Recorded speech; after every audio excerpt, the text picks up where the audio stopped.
I'm going to call out John Gray as being somewhat phony, and I'm only doing that because I like to point out when people that we trust are really phony, and also because I've made quite a few videos about his books, and I do like some of the stuff he says.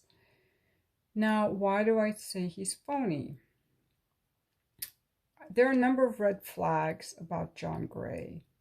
First of all, he says he's a Ph.D., but he never says where from. I'm going to link in the description below a link to one article, but there are many which point out that his bachelor's and his master's are from an unaccredited university. A university I actually went to one semester myself, Maharishi International University in Fairfield, Iowa. And so I think he should just own it rather than hiding it, okay? He got his PhD from an unaccredited mail-order mill university that has since been shut down by the state of California for being a diploma mill. So it's not a problem that he got these degrees. I think he should list them and acknowledge that they're unaccredited. But instead, when people point this out to him, he gets very defensive. That's another thing I have a problem with, is his defensiveness. And that comes across not just in how he replied to that.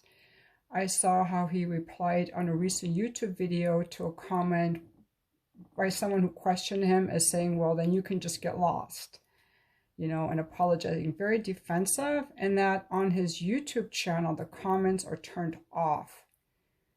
That is not the masculine quality that he holds in his books, the masculine quality of strength, detachment, and purpose. He's acting like an emotional woman, having a little tantrum. And in fact, it was when I saw his comments were turned off last fall, when I was watching his videos, that I turned my comments back on. Because when I started this new channel in September, I initially had my comments turned off. Then when I saw he had his turned off, I'm like, what a wimp. I don't want to be a wimp. And after a couple of weeks of mulling it over, I turned mine back on. The third thing is that I had reached out to him a few times when I was still a little bit taken by him, and asked if I wanted to interview him on my YouTube channel. All the ways that I reached out to him, over the website, through the mail-in form, through Twitter, I had no reply, and some of the links were broken or didn't go through. So he's not on top of his social media at all. That is a definite hole in his boat. He could certainly hire people to make sure everything is in order in this regard. Finally, all of the stuff that he throws out is his opinion. It's not research. I've read a lot of his books, and I think a lot of the ideas actually make sense and they're helpful.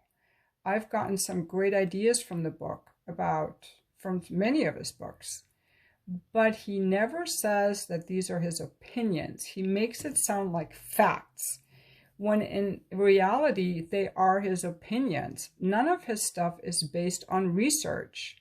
None of it. He doesn't cite any studies. In one of his YouTube videos, he does cite a study saying that men should only ejaculate once a week because their testosterone declines as soon as they ejaculate, and it doesn't go up back to the 50% level until day 6. When I came across that a few months ago, I actually looked for the study because I was curious about it.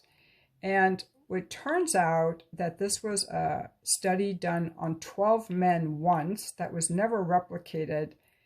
I could never really understand the results, and I do not think that there's anything conclusive about men losing testosterone by ejaculating. But it probably might feed into some confirmation bias he has about some tantra practice. I don't really know. But also I want to add one more thing, that he's a little bit of a charlatan, because he is not forthright about his university accreditation. He doesn't say that his opinions are in his book and not science. And finally, he got in trouble with the FDA for all of his nutritional products, which he still promotes and sells as helping men to build testosterone naturally and so on, when none of these are proven. And also, I want to say that I always found him extremely annoying. In fact, when I first came across his books in like the 80s, I dismissed it because I wasn't ready to accept that men and women are different. I now do, but I find him annoying in the following ways. I think that he's extremely on his feminine side as much as he talks about being on his masculine side. He's always a little bit disheveled looking. He looks very soft. He doesn't look strong. He talks a lot and he goes over the time. He doesn't know.